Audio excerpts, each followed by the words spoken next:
Selamat siang, kami dari kelompok 12 akan mempresentasikan materi terkait dengan pengukuran kinerja sektor publik. Sebelum lanjut ke materi, ada baiknya kami memperkenalkan diri terlebih dahulu. Kelompok kami terdiri dari Fadil Azuri Paregarambe, Raihan Ananda Asma, dan juga saya sendiri, Maureen Kristianti Simanmata. Definisi kinerja dan pengukuran kinerja. Jadi kinerja atau performance itu adalah gambaran mengenai tingkat pencapaian pelaksanaan suatu kegiatan atau program ataupun kebijakan dalam mewujudkan sasaran, tujuan, visi dan misi organisasi yang tertuang dalam strategic planning suatu organisasi. Nah, kinerja ini bisa diketahui hanya jika individu atau kelompok tersebut mempunyai kriteria keberhasilan yang telah ditetapkan. Kriteria keberhasilan ini berupa tujuan-tujuan atau target-target tertentu yang hendak dicapai.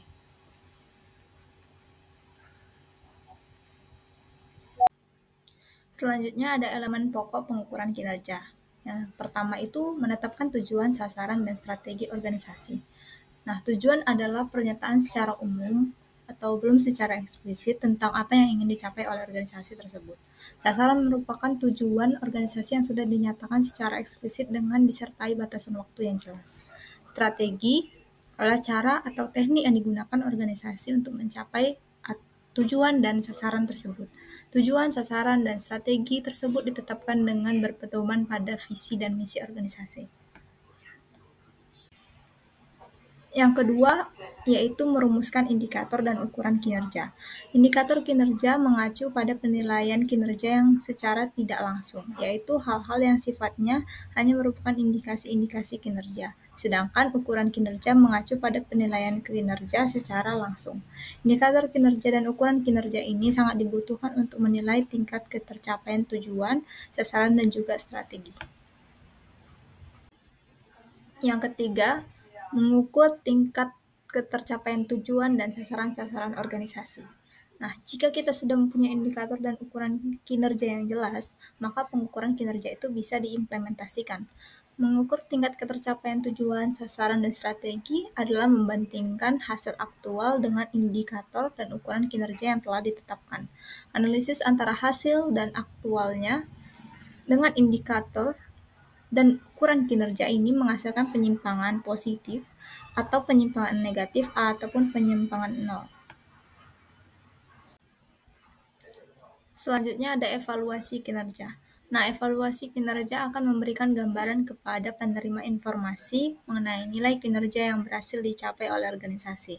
Nah, capaian kinerja organisasi dapat dinilai dengan skala pengukuran tertentu.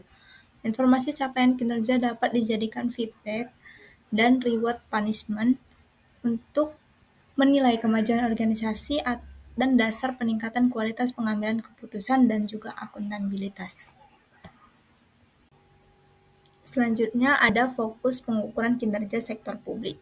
Nah, pengukuran kinerja merupakan suatu aktivitas penilaian pencapaian target-target tertentu yang diderivasi dari tujuan strategis organisasi.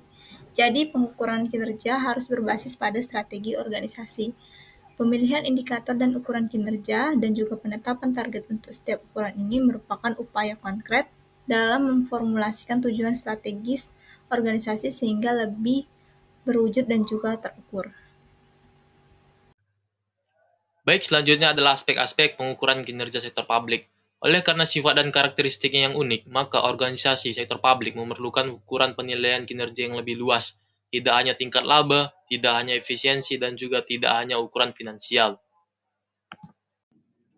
Nah, selanjutnya adalah pengukuran kinerja organisasi sektor publik meliputi beberapa aspek. Antara lain yaitu yang pertama, kelompok pemasukan atau input. Ada segala sesuatu yang dibutuhkan agar pelaksanaan kegiatan dapat berjalan untuk menghasilkan pengeluaran. Yang kedua adalah kelompok proses. Adalah pengukuran kegiatan baik bagi dari segi kecepatan, ketepatan maupun tingkat akurasi pelaksanaan kegiatan tersebut. Dan yang ketiga adalah kelompok keluaran atau output. Adalah suatu yang diharapkan langsung tercapai dari suatu kegiatan yang dapat berwujud maupun tidak terwujud. Yang keempat adalah kelompok hasil atau outcome. Adalah segala sesuatu yang mencerminkan berfungsinya keluaran kegiatan pada jangka menengah yang punya efek langsung. Yang kelima adalah kelompok manfaat atau benefit, adalah sesuatu yang terkait dengan tujuan akhir dari pelaksanaan kegiatan. Yang terakhir atau yang keenam adalah kelompok dampak atau impact, adalah suatu pengaruh yang ditimbulkan baik positif maupun negatif.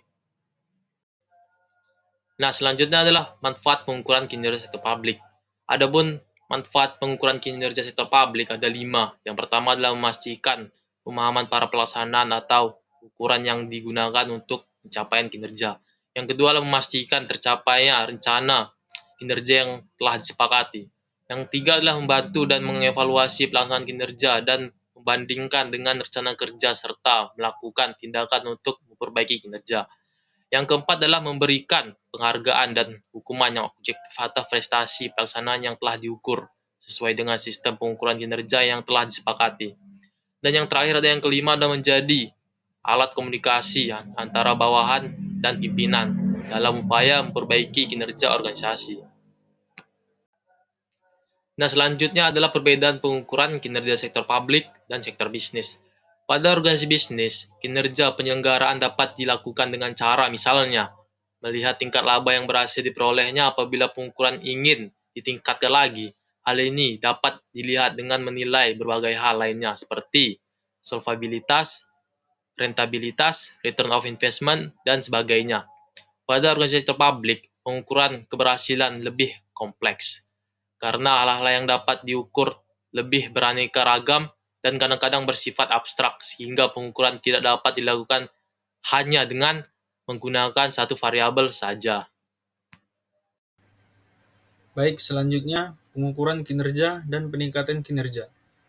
Pengukuran kinerja menyediakan dasar bagi organisasi untuk menilai yang pertama, bagaimana kemajuan atas sasaran yang telah ditetapkan.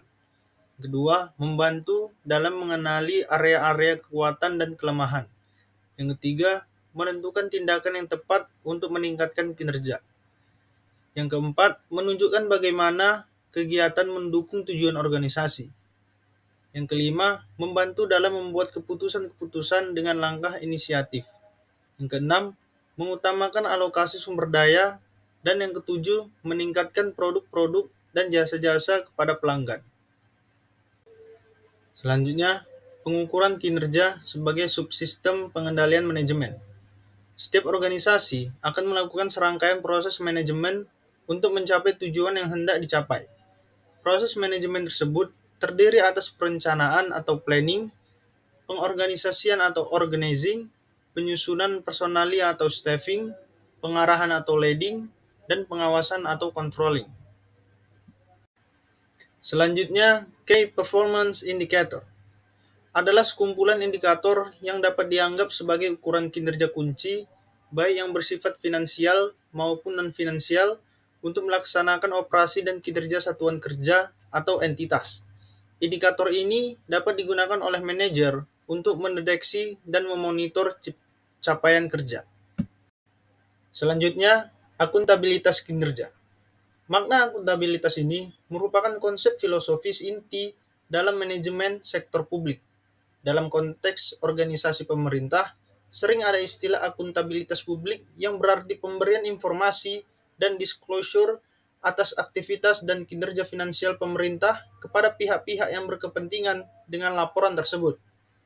Pemerintah, baik pusat maupun daerah, harus bisa menjadi subjek pemberi informasi dalam rangka pemenuhan hak-hak publik. Akuntabilitas publik terdiri atas dua macam, yaitu akuntabilitas vertikal dan akuntabilitas horizontal. Akuntabilitas vertikal adalah pertanggungjawaban atas pengelolaan dana kepada otoritas yang lebih tinggi.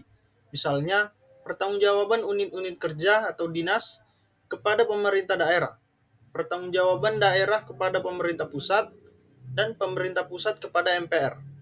Pertanggungjawaban horizontal adalah pertanggungjawaban kepada masyarakat luas. Dari pembahasan tadi, kesimpulan yang dapat diambil yaitu pengukuran kinerja sektor publik merupakan sistem komprehensif untuk menilai pencapaian tujuan organisasi melalui indikator terukur yang mencakup berbagai dimensi seperti efisiensi, efektivitas, kualitas layanan, dan juga akuntabilitas.